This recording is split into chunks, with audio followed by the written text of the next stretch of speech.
Bulletin के पेश करता है काकाजी वेडिंग मॉल वुमेन्स एक्सक्लूसिव, मोती गली, चौमोहल्ला palace road, Hyderabad.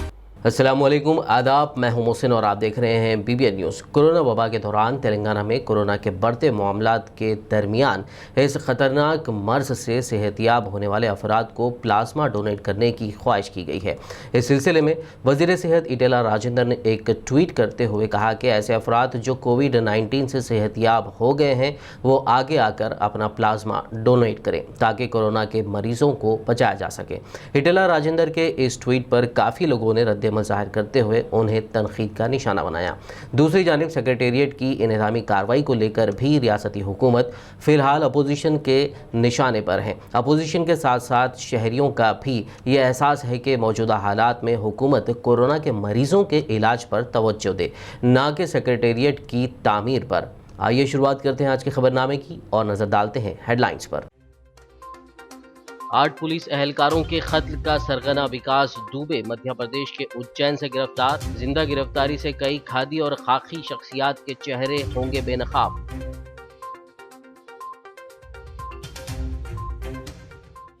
Inter second year के सप्लीमेंट्री एग्जाम कर दिए गए मंसूख, तमाम तलबा को पास करने का फैसला। इंटर फर्स्ट ईयर के ताल्लुक से फिलहाल नहीं लिया गया कोई फैसला।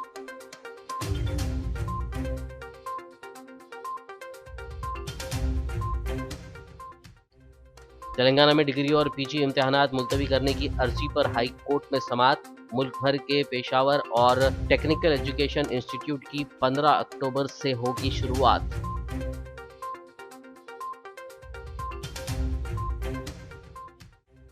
इटेला राजेंद्र ने कोरोना से सेहतियाब होने वाले अफराद से प्लाज्मा डोनेट करने की अपील। ट्वीट के जवाब में DRS लीडरों को आगे आने का यूजर्स ने दिया मशवरा।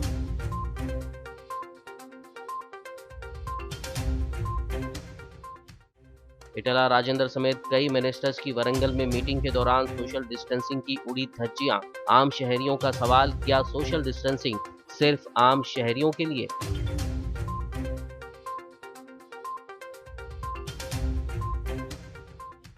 मारूफ एक्टर सैयद इश्तियाक जाफरी उर्फ जगदीप का 81 साल में हुआ इंतकाल। मुंबई के रहमताबाद कब्रिस्तान में तदफीन। फिल्मी, सियासी और समाजी दुनिया ने किया दुख का इजहार। और अब खबरों की तफसील। उत्तर प्रदेश के कानपुर में 8 पुलिस एहलकारों की शहादत का मास्टर माइंड विकास दुबे मध्य प्रदेश के शहर उज्जैन के महाकाल मंदिर से गिरफ्तार कर लिया गया है।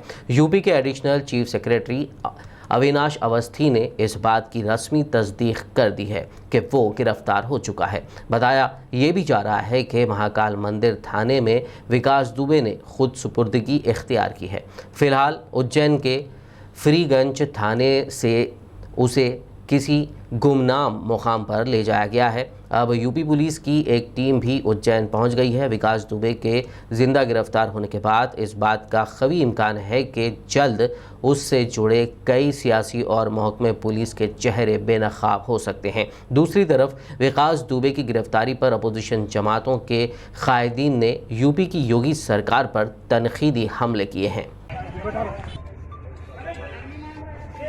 मैं विकास दुबे हूँ, कानपुर वाला। हवाई नहीं यार, गाड़ी नहीं। अरे यार ले लो यार, शर्मा जी में मरवाओगे।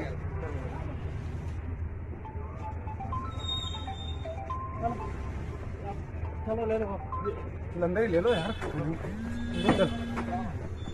तेलंगाना हुकूमत ने इंटर स्टूडेंट्स के लिए बड़ा ऐलान किया है। KCR हुकूमत ने कोरोना वायरस के पेश नज़र तलबा की सेहत को देखते हुए इंटर सप्लीमेंट्री इम्तिहानात को मनसूख करते हुए सभी स्टूडेंट्स को कामयाब करार देने का फैसला किया है। रियासती वज़ीर तालीम सबिता इंदिरा रेड्डी ने इस बात का ऐलान किया। उन्होंने बताया कि वज़ीर आला के चंद्रशेखर राव की हिदायत पर इन इम्तिहानात को मनसूख करने का महकमे तालीम ने फैसला करते हुए मार्च 2020 में मुनक़्क़दा इंटर सेकेंड ईयर एग्ज़ाम में फ़ेल तलबा को कामयाब कर दिया गया है।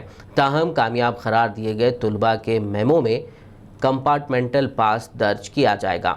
हुकूमत के इस फैसले से 1,47,000 स्टूडेंट्स को फ़ायदा होगा। तमाम तलबा के मार्क्स मेमोज 31 जुलाई के बाद मुताल्लिक़ा कॉलेजेस को भेज दिए जाएंगे, जबकि इंटर साल अव्वल के ताल्लुक़ से हुकूमत ने ताहाल कोई फ़ैसला नहीं किया है। సో సెకండ్ ఇయర్లో ఫెయిల్ అయిన 1,47,000 మంది స్టూడెంట్స్ని ఈరోజు ముఖ్యమంత్రి గారు పాస్ చేయాలని నిర్ణయం తీసుకోవడం జరిగింది.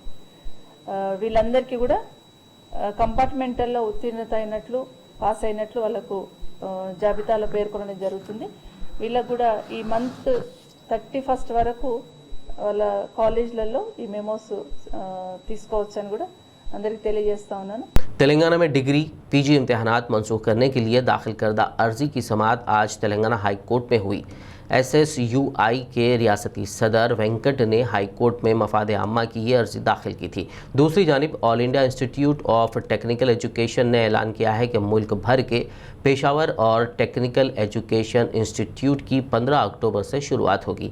इस सिलसिले में मौजूदा तालीमी साल से मुताल्लिक़ तरमीम करते हुए एकेडमिक कैलेंडर भी जारी किया गया है। तेलंगाना में कोरोना के बढ़ते असर के दरमियान आज हेल्थ मिनिस्टर ईटेला राजेंद्र ने ट्वीट करते हुए कोरोना से रिकवर होने वाले अफराद से प्लाज्मा देने की ख्वाहिश की है। उन्होंने ट्वीट में कहा कि जो अफराद कोविड-19 से सेहतयाब हुए हैं वो आगे आएँ और अपना प्लाज्मा डोनेट करें ताकि कोरोना के मरीजों को बचाया जा सके। ईटेला राजेंद्र के इस ट्वीट के जवाब में बहुत सारे कमेंट्स आए हैं। कई लोगों के कमेंट से TRS सरकार के तय उनके गुस्से का भी इजहार हो रहा है। एक शख्स ने कमेंट करते हुए सवाल किया कि वो पिछले कई दिनों से होम आइसोलेशन में है लेकिन दोबारा टेस्टिंग के इंतज़ाम नहीं किए गए हैं। अगर ऐसा रहा तो उन्हें कैसे पता चलेगा कि वो अब नेगेटिव हो गए हैं। इसी तरह एक और शख्स ने खुद ईटेला राजेंद्र की अपील पर उन्हें मशवरा दिया कि पहले मिनिस्टर्स खुद अपने करीबी दोस्तों से इस बात की अपील करें ताकि दूसरे उनकी तखलीद कर सकें। इस मशवरे के साथ उस यूज़र ने कई TRS लीडरों के नाम भी लिखे हैं। इसी तरह एक और यूज़र ने कमेंट करते हुए तेलंगाना सरकार को कोरोना वबा से निपटने में नाकाम भी करार दिया है। आपने ये खबर तो ज़रूर सुनी होगी कि सोशल डिस्टेंसिंग और दीगर गाइडलाइंस पर अमल ना करने की वजह से हज़ारों अफराद के ख़िलाफ़ तेलंगाना भर में केसेस दर्ज किए गए हैं। लेकिन क्या सोशल डिस्टेंसिंग सिर्फ आम शहरियों के लिए ही है? ये सवाल इसलिए भी बार बार उठ रहा है क्योंकि तेलंगाना सरकार के कैबिनेट मिनिस्टर्स कई मौक़ों पर सोशल डिस्टेंसिंग की धज्जियाँ उड़ाते नज़र आ रहे हैं। हम आह भी करते हैं तो हो जाते हैं बदनाम, वो कत्ल भी करते हैं तो चर्चा नहीं होता। जी हाँ, आजकल ऐसा ही कुछ मामला चल रहा है। कोरोना की रोकथाम के लिए हुकूमत की जानिब से अवाम को सोशल डिस्टेंसिंग पर सख्ती से अमल करते हुए शादी तकारीब में 50 अफराद और किसी की आखिरी रसूमात में 20 अफराद की शिरकत की इजाज़त दी गई है। लेकिन सियासी कायदीन की मीटिंग, तकरीब व दीगर प्रोग्राम्स में शिरकत के अक्सर ऐसे मनाजिर सामने आ रहे हैं जिससे सवाल उठ रहा है कि क्या ये कानून या गाइडलाइन सिर्फ आम लोगों के लिए ही है। बुध के रोज वरंगल के CSR गार्डन में श्री रामा सागर प्रोजेक्ट और लोअर मानेर डैम से मौसम बरसात में पानी के अखराज के मुताल्लिक़ा मुश्तरका वरंगल और सूर्यापेट के ओहदेदारों के साथ एक जायज़ा इजलास मुनक़्क़द किया गया। इस इजलास में वज़ीर सेहत ईटेला राजेंद्र, वज़ीर पंचायत राज एराबल्ली दयाकर राव, वज़ीर बखीर Jagadish Reddy, tribal minister Satyavathi Rathod, government whip Vinay Bhaskar के अलावा दीगर कायदीन और ओहदेदारान ने शिरकत की। आप देख सकते हैं कि किस तरह ये कायदीन व ओहदेदार सोशल डिस्टेंसिंग को नज़रअंदाज करते हुए मीटिंग मुनक़्क़द कर रहे हैं। इतना ही नहीं, जिस जगह ये मीटिंग हो रही है यहाँ के वीडियोस पर गौर करें तो साफ नज़र आ रहा है कि इस हॉल में 50 से ज़ायद अफराद मौजूद हैं, जबकि कोरोना से बचाव के लिए हुकूमत की गाइडलाइंस में साफ तौर पर कहा गया है कि शादी की तकरीब या किसी और तकरीब में 50 से ज़ायद अफराद जमा ना हो। ऐसे में CM KCR के कई कैबिनेट मिनिस्टर खुद सोशल डिस्टेंसिंग जैसे अहम उसूल की धज्जियां उड़ाते नजर आ रहे हैं। इसीलिए आम शहरी ये सवाल ज्यादा पूछ रहे हैं कि क्या सोशल डिस्टेंसिंग सिर्फ आम शहरियों के लिए ही है। अब जबकि इस वीडियो में सोशल डिस्टेंसिंग की धज्जियां उड़ाई जा रही हैं, तो सवाल ये भी उठता है कि क्या हुकूमत इन तमाम पर भी मामला दर्ज करेगी।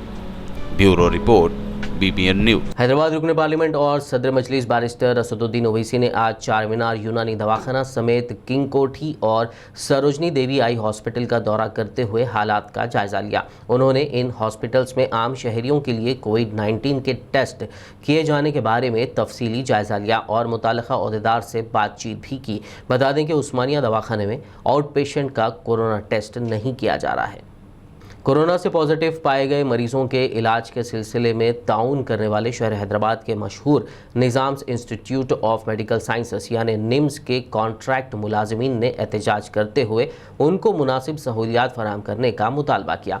एहतजाजी कॉन्ट्रैक्ट मुलाजिमीन अपने हाथों में प्ले कार्ड थामे हुए अस्पताल के अहाते में ये एहतजाज कर रहे थे। इस एहतजाज के नतीजे में आउट पेशेंट खिदमात मुतासिर होने की खबर भी है। గత 30 సంవత్సరాలుగా మేము పనిచేస్తున్నాం। మాకు 17,000 రూపాయలు ఇస్తూ మమ్మల్ని పనిచేయిస్తూ మా డిమాండ్ల కోసము గత 1.5 ఇయర్ నుంచి మేము అడుగుతూ ఉంటే దాన్ని పక్కకు పట్టి బడ్జెట్ లేదని చెప్తూ మాకు పక్కదోవ పట్టిస్తూ అటు ప్రభుత్వానికి కూడా పక్కదోవ పట్టిస్తూ అలా వ్యవహరిస్తున్నారు మన నిమ్స్ యాజమాన్యం। ఫైనాన్స్ బడ్జెట్ మాకు కేటాయించిన బడ్జెట్ ఎక్కడ పోయిందని మేము అడుగుతున్నాం। అదొక్కటే సార్। ఇంకోటి ఏంటంటే ఫస్ట్ డిమాండ్ అది హైక్ శాలరీ ఇమ్మీడియట్గా ఆమోదం ప్రకారము ఇమ్మీడియట్గా పెంచాలి। మాకు ఏదైతే మీరు సౌకర్యాలు మాకు కోవిడ్ పేషెంట్ల దగ్గర చేసేందుకు మా టెక్నీషియన్లే కానీ నర్సెసే కానీ మినిమం సౌకర్యాలు లేవండి। అయితే మేము కొనుక్కొచ్చుకోవాలా, కనీసం ట్రాన్స్పోర్ట్ ఇప్పుడున్న బస్సెస్ లేవు, ట్రాన్స్పోర్ట్ ఛార్జెస్ కూడా మేమే పెట్టుకొని వస్తున్నాం సార్। ఈ యొక్క కోవిడ్ టైంలో సేవ చేస్తాం కానీ వాళ్ళు ఎలాంటి సౌకర్యాలు కల్పించకుండా మమ్మల్ని సేవ చేయమంటున్నారు। खबरनामे में फिलहाल लेंगे एक ब्रेक, मुलाकात होगी इस छोटे से ब्रेक के बाद।